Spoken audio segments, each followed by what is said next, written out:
Hey friends, welcome back to Alive Again Alliance's glimpse into the Bible.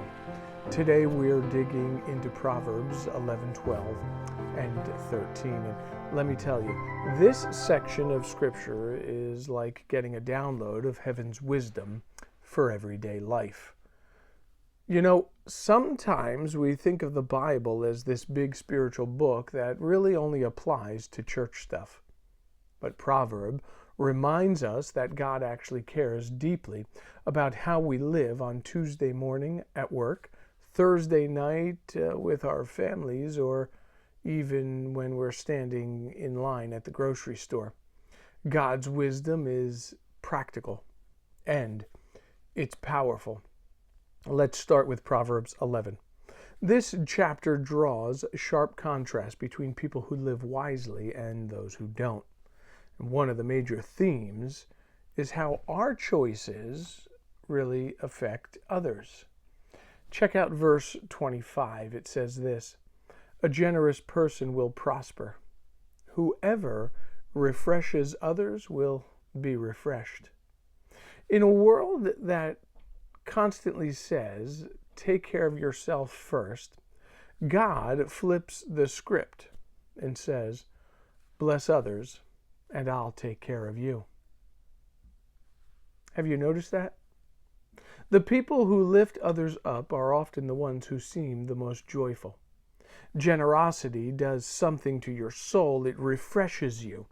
Whether that's with your time, your encouragement, your money, or just being available to someone who's hurting.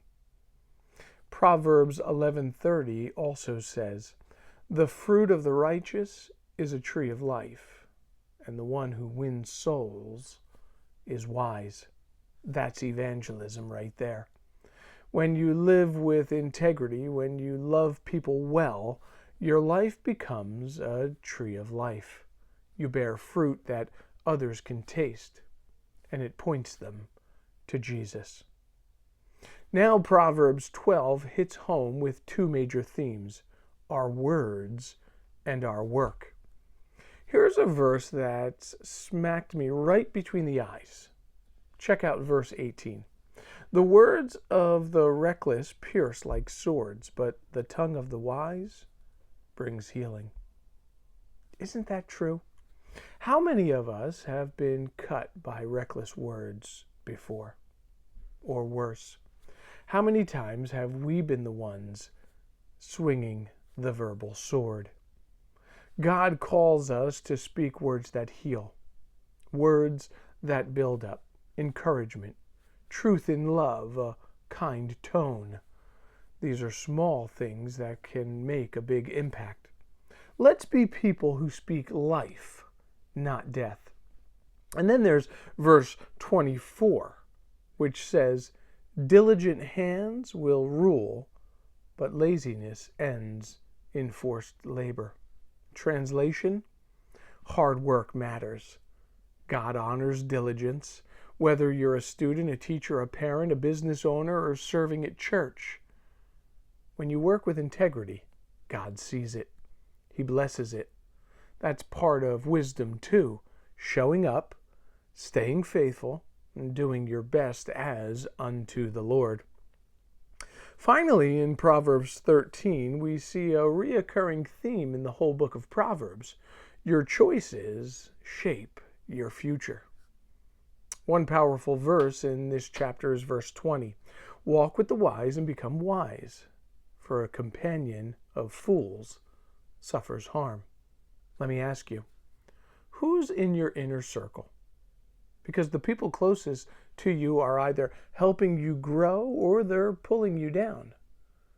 You show me your friends, and I'll show you your future. But here's the hope. No matter what your past looks like, God offers you a new path, a wise path, a life-giving path. Check out Proverbs 13:12.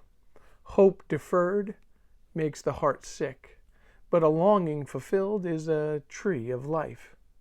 Maybe you've been waiting on something, a breakthrough, a healing, a fresh start. Don't give up. Delayed hope isn't denied hope. God hasn't forgotten you. He's still working behind the scenes, and when the time is right, that longing fulfilled will feel like a tree bursting into bloom. So here's the big idea today. Wisdom isn't just about knowing right from wrong.